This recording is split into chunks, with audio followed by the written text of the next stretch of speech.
আগামী 24 ও 28 জানুয়ারি চীনে দুইটি প্রীতি ম্যাচ খেলার কথা ছিল আল নাসেরের। আর সেই ম্যাচের মূল আকর্ষণই ছিলেন পর্তুগিজ তারকা ক্রিশ্চিয়ানো রোনালদো। তবে রোনালদো ইনজুরিতে পড়ায় সেই দুইটি ম্যাচ স্থগিত করেছে আল নাসের।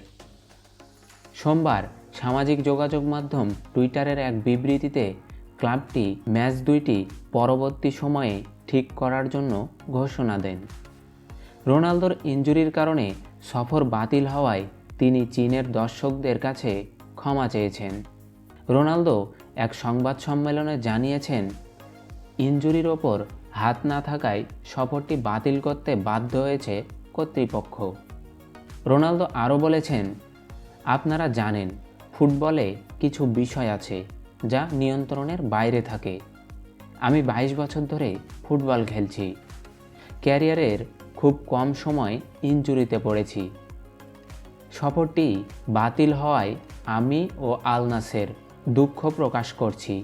চীনে খেলতে আমরা মুখিয়ে ছিলাম।